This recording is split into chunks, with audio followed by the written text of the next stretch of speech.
اور نه د خلاصي میاشت. صحابه کرامو ته فرمایي چې په دې کې الله رب العزت لومبنۍ عشره د رحمت ګرځولې ده، دویمه عشره د مغفرت ګرځولې ده، او دریمه عشره چې دا د اور نه د خلاصي ګرځولې ده. نو الله رب العزت شیخ زکریا رحمت الله علیه فرمایي چې الله رب العزت دا لومبنۍ عشره چې کومه د رحمت ګرځولې ده، دا د هغه مؤمنانو دپاره چې کوم دا نهه میاشتې د الله رب العزت په عبادت کې د تېرې کړي، د الله د حکمونو تابعداري کړې ده، نو د هغه دپاره دا رحمت. بیا دویمه عشره چې کوم د مغفرت ده، نو په هغې کې هغه مؤمنان چې د هغې نه خطا شوي، ګناه شوي، نو هغې ته الله رب العزت په دغه دویمه عشره کې مغفرت ورکړي. بیا چې کومه دریمه عشره چې دا د اور نه د خلاصي د عتق من النار ده، دا هغه مؤمن چې په هغه ته د ګناه د وجې نه جهنم ته د تلو والا جوړ شوي، نو الله رب العزت هغه ته د اور نه خلاصي ورکړي. او بیا رسول الله صلی الله علیه وسلم فرمایي وای دا د صبر میاشت، صبر به په دې کې کوئ. صبر د لوږې نم دی، د تندې نم دی، خوراک څښاک نم دی، صبر د ګناه نم دی، صبر د حرامو نم دی، صبر د کنځلو نم دی، صبر د حسد نم دی، د کینې نم دی، د منافقت نم دی. او د صبر جزا چې ده هغه به الله رب العزت د خپل طرف نه ورکوي چې هغه جنت. نو زما عزتمندو لومبنۍ دا خبره چې صرف روژه ده د خوراک څښاک نه ده،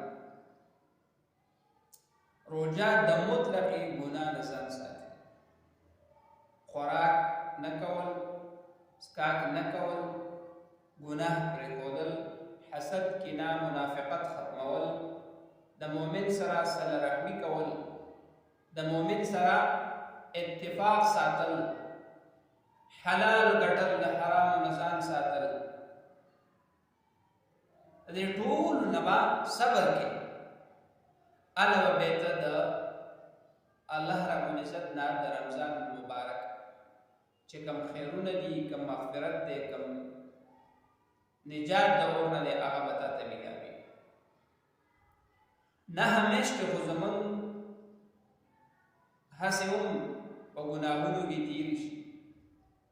په خطاګانو کې تېرې شي، په نافرمانو کې تېرې شي. دا الله رب العزت زموږ سره یو احسان دی چې الله رب العزت په موږ باندې دا میاشت راوړي. د الله پیغمبر فرمایي چې په نفل پکې وږي ثواب به درته د فرضو میلاوي، او چې فرض پکې وږي ثواب به درته د اویاو میلاوي.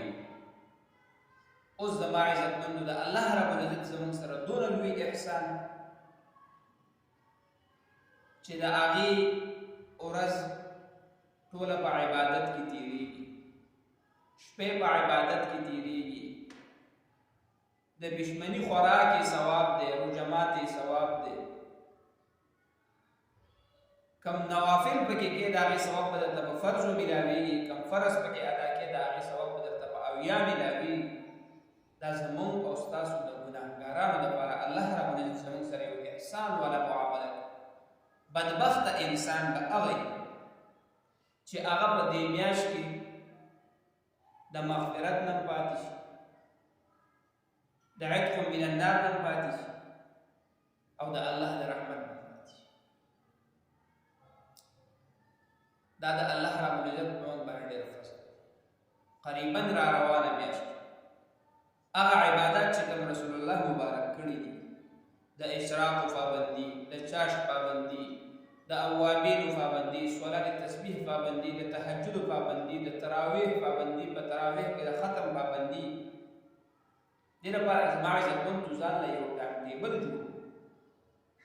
چې زه به د ورځې په دې حصه کې د قرآن تلاوت کوم، دې حصه کې به ذکر کوم، دې ټیم کې به دا ذکر کوم، دې ټیم کې به دا ذکر کوم، دا نفل به کوم، دا نفل به کوم.